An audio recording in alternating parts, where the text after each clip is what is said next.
ದಲಿತರ ಜಮೀನುಗಳು ದಲಿತರಿಗೆ ಸಿಗುವಂತಾಗಬೇಕು ಅನ್ನುವ ಒಂದು ಉದ್ದೇಶದಿಂದ 2023ರಲ್ಲಿ PTCL ಆ್ಯಕ್ಟ್ಗೆ ತಿದ್ದುಪಡಿಯನ್ನು ತರಲಾಗಿದೆ. ಈ PTCL ಆ್ಯಕ್ಟ್ ಅಂದ್ರೇನು ಅಂತ ನೋಡೋದಾದರೆ, ಇದನ್ನು ಇಂದಿರಾ ಗಾಂಧಿ ಅವರ ಪೀರಿಯಡಲ್ಲಿ 1978ರಲ್ಲಿ ದಲಿತರಿಗೆ ಮಂಜೂರಾದ ಜಮೀನನ್ನು ಉಳ್ಳವರು ಮೋಸದಿಂದ ಅಥವಾ ಇನ್ಯಾವುದೋ ಕಾರಣದಿಂದ ಅಥವಾ ದಲಿತರು ಅವರ ಒಂದು ಸಮಸ್ಯೆಗಳಿಂದ ಅವರಿಗೆ ನೀಡಿದಂಥ ಮಂಜೂರಾದಂಥ ಜಮೀನನ್ನು ಮಾರಾಟ ಮಾಡ್ಕೊಳ್ತಾರೆ. ಆ ರೀತಿ ಆಗಬಾರ್ದು, ಅವರು ಜಮೀನುಗಳನ್ನು ಕಳ್ಕೋಬಾರ್ದು ಅನ್ನೋ ಉದ್ದೇಶದಿಂದ PTCL ಆ್ಯಕ್ಟನ್ನು 1978ರಲ್ಲಿ ತರಲಾಯಿತು. ಇದರ ಮೂಲ ಉದ್ದೇಶ ಇಷ್ಟೇ: ಜಮೀನು ಇಲ್ಲದೆ ಅದರಿಂದಲೇ ಜೀವನವನ್ನು ನಡೆಸ್ತಾ ಇರುವಂಥ ಸರ್ಕಾರದಿಂದ ಮಂಜೂರಾಗಿರೋಂಥ SC/ST ಜನಾಂಗದವರು ಏನು ಬರ್ತಾರೆ, ಅವರಿಗೆ ನೀಡಿರೋಂಥ ಜಮೀನುಗಳನ್ನು ಅವರು ಕಳ್ಕೋಬಾರ್ದು, ಅವರಿಗೆ ಅದು ಉಳಿಬೇಕು, ಅವರಿಗೆ ಮಂಜೂರಾದಂಥ ಜಮೀನು ಬೇರೆ ಯಾರಿಗೂ ಹೋಗಬಾರ್ದು ಅನ್ನುವ ಉದ್ದೇಶದಿಂದ ಈ ಒಂದು ಕಾಯ್ದೆಯನ್ನು ತರಲಾಯಿತು. ಈ ಕಾಯ್ದೆಯನ್ನು ತಂದ ನಂತರ ಆಗಿಂದಲೂ ಕೂಡ ಅದರ ಅಡಿಯಲ್ಲಿ PTCL ಅಂಡರ್ನಲ್ಲಿ ಬರುವಂಥ ಯಾವುದೇ ಒಂದು ಮಂಜೂರಾದ ಜಮೀನನ್ನು ಅವರು ಮಾರಾಟ ಮಾಡಬೇಕಾದ್ರೆ ಸರ್ಕಾರದ ಅನುಮತಿಯನ್ನು ಕಡ್ಡಾಯವಾಗಿ ಪಡ್ಕೊಳ್ಳೇಬೇಕಾಗಿತ್ತು. ಅದರಲ್ಲಿ PTCLಲ್ಲಿ ಅದು ಇಷ್ಟು ವರ್ಷ ನಂತರ ಒಳಗೆ ಪರಭಾರೆ ಮಾಡಬಾರ್ದು ಅಂತ ಯಾವುದೇ ಕಂಡೀಷನ್ ಇದ್ದರೂ ಕೂಡ ಅದು ಅನ್ವಯ ಆಗೋದಿಲ್ಲ, ಕಡ್ಡಾಯವಾಗಿ ಪರ್ಮಿಷನ್ನ ಪಡ್ಕೊಳ್ಳೇಬೇಕು ಅಂತೇಳಿ PTCL ಆ್ಯಕ್ಟಲ್ಲಿ ತರಲಾಗಿತ್ತು. ಆದರೆ ಇದರಲ್ಲಿ ಒಂದು ನ್ಯೂನ್ಯತೆ ಇತ್ತು.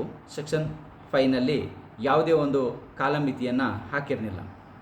2017ರಲ್ಲಿ ಒಂದು ಪ್ರಕರಣ ಸುಪ್ರೀಂ ಕೋರ್ಟ್ನ ಮೆಟ್ಟಿಲೇರಿದಾಗ ಸುಪ್ರೀಂ ಕೋರ್ಟ್ ಇದನ್ನು ಗಮನಿಸಿದ ನಂತರದಲ್ಲಿ ಇದಕ್ಕೆ ಒಂದು ಕಾಲಮಿತಿಯನ್ನು ಏರಬೇಕು, ಯಾವುದೇ ಒಂದು ಕಾಯ್ದೆ ಆಗಲಿ ಎಲ್ಲಿಂದ ಪ್ರಾರಂಭ ಆಗುತ್ತೆ ಅಥವಾ ಯಾವಾಗಿಂದ ಅನ್ವಯ ಆಗುತ್ತೆ ಅನ್ನೋದು ಒಂದು ನಿರ್ದಿಷ್ಟವಾಗಿ ಇರಬೇಕು ಅಂತೇಳಿ ನಿರ್ದೇಶನವನ್ನು 2017ರಲ್ಲಿ ಸುಪ್ರೀಂ ಕೋರ್ಟ್ ಮಾಡಿತ್ತು.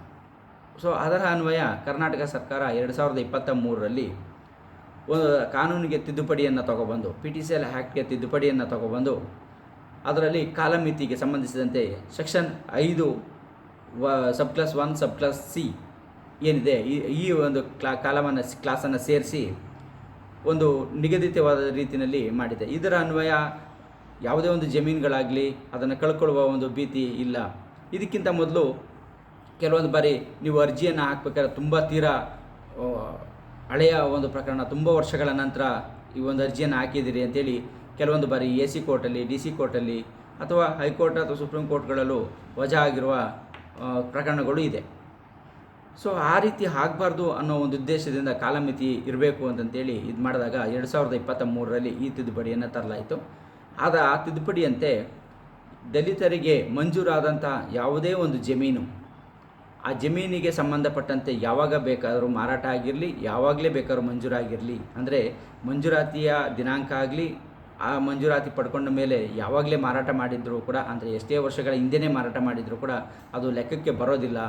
ಆದರೆ ಅದಕ್ಕೆ ಸಂಬಂಧಪಟ್ಟಂತೆ ಅರ್ಜಿಯನ್ನು ಸಲ್ಲಿಸಿ ಆ ಒಂದು ಜಮೀನುಗಳನ್ನು ಪಡ್ಕೋಬೋದು ಅನ್ನೋದು ಈ ಒಂದು ತಿದ್ದುಪಡಿಯಿಂದ 2023ರಲ್ಲಿ PTCL ಆ್ಯಕ್ಟ್ನ ಸೆಕ್ಷನ್ 5ಗೆ 1 ಸಬ್ಕ್ಲಾಸ್ 3 ಸಬ್ಕ್ಲಾಸ್ C ಈ ಒಂದು ಕ್ಲಾಸನ್ನು ಸೇರಿಸಿ ಈ ತಿದ್ದುಪಡಿಯನ್ನು ಮಾಡಲಾಯಿತು. ಈ ತಿದ್ದುಪಡಿಯ ಅನ್ವಯ ಯಾವುದೇ ಒಂದು ದಲಿತರ ಜಮೀನು, ಮಂಜೂರಾದಂಥ ಜಮೀನು, PTCL ಅಂಡರ್ನಲ್ಲಿ ಒಳಪಡುವಂಥ ಜಮೀನನ್ನು ಅವರು ಯಾವಾಗಲೇ ಮಾರಾಟ ಆಗಿರಲಿ, ಅವರ ವಾರಸುದಾರರು ಯಾರಾದರೂ ಇದ್ದರೆ ಅವರು ಅರ್ಜಿಯನ್ನು ಸಲ್ಲಿಸಿ ಅದನ್ನು ಪಡ್ಕೋಬೋದಾಗಿರುತ್ತೆ. ಅವರು ವಾರಸುದಾರ ಅಲ್ಲದವರು ಪಡ್ಕೊಳ್ಳಿಕ್ಕೆ ಬರೋದಿಲ್ಲ. ಈ ಒಂದು ತಿದ್ದುಪಡಿಯಿಂದ ದಲಿತರ ಜಮೀನು ದಲಿತರಿಗೆ ಉಳಿಯುವಂತೆ ಆಗತ್ತೆ ಅನ್ನೋದು ಸರ್ಕಾರದ ಆಶಯ ಆಗಿರುತ್ತೆ. ಸೊ ಹಾಗಾಗಿ ಇದು ಒಂದು ಸ್ಪೆಸಿಫಿಕ್ಕಾಗಿ ಅವರ ಜಮೀನನ್ನು ಉಳಿಸಿಕೊಡುವ ಒಂದು ನಿಟ್ಟಿನಲ್ಲಿ ಈ ಒಂದು ಮಹತ್ವದ ಒಂದು ತಿದ್ದುಪಡಿ. ಇದಕ್ಕೆ ಸ್ಪೆಸಿಫಿಕ್ಕಾಗಿ ಎಷ್ಟನೇ ವರ್ಷದಿಂದ ಅನ್ವಯ ಅನ್ನೋದನ್ನು ನಿಗದಿಗೊಳಿಸಬೇಕಾಗಿತ್ತು. ಆದರೆ ಅಲ್ಲಿ ಗೊಳಿಸದೇ ಇರೋದು ಒಂದು ಸಣ್ಣ ಲೋಪ ಇದೆ ಅನ್ನೋದನ್ನು ಹೊರತುಪಡಿಸಿದರೆ ದಲಿತರಿಗೆ ಅವರ ಜಮೀನನ್ನು ಉಳಿಸ್ಕೊಡೋದ್ರಲ್ಲಿ ಈ ಒಂದು ತಿದ್ದುಪಡಿ ಮಹತ್ವದ ಒಂದು ಪಾತ್ರವನ್ನು ವಹಿಸುತ್ತೆ ಅನ್ನೋದರಲ್ಲಿ ಯಾವುದೇ ಒಂದು ಅನುಮಾನ ಇರೋದಿಲ್ಲ. ನಮ್ಮ ಒಂದು ವಿಡಿಯೋಗೆ ನೀವು ಇನ್ನೂ ಸಬ್ಸ್ಕ್ರೈಬ್ ಆಗಿಲ್ಲ ಅಂದರೆ ಸಬ್ಸ್ಕ್ರೈಬ್ ಆಗಿ. ನಮ್ಮ ವಿಡಿಯೋ ನಿಮಗೆ ಇಷ್ಟ ಆಗಿದ್ದರೆ ಲೈಕ್ ಮಾಡಿ, ಎಲ್ಲರಿಗೂ ಶೇರ್ ಮಾಡಿ. ಕಾನೂನಿನ ಅರಿವು ಎಲ್ಲರಿಗೂ ಸಿಗುವಂತಾಗಲಿ. ನಮ್ಮ ಒಂದು ಕಾನೂನಿನ ಸಲಹೆಯನ್ನು ಪಡ್ಕೊಳ್ಳೋದಕ್ಕೆ ಇಚ್ಛಿಸುವಂಥವರು ನಮ್ಮ ವಾಟ್ಸಪ್ ನಂಬರ್ ಇದೆ. ಆ ವಾಟ್ಸಪ್ ನಂಬರಿಗೆ ನಿಮ್ಮ ದಾಖಲಾತಿಗಳನ್ನು ಮತ್ತು ನೀವು ಯಾರು ಎಲ್ಲಿಂದ ಕರೆಯನ್ನು ಮಾಡ್ತಾಯಿದ್ದೀರಿ ಅಂತೇಳಿ ಮಾಹಿತಿಯನ್ನು ನೀಡಿ ನಿಮಗೆ ನಿಗದಿಪಡಿಸಿದಂಥ ಸಮಯದಲ್ಲಿ ಕರೆಯನ್ನು ಮಾಡಿ ಸಂಬಂಧಪಟ್ಟ ಮಾಹಿತಿಯನ್ನು ಪಡ್ಕೋಬೋದಾಗಿರುತ್ತೆ.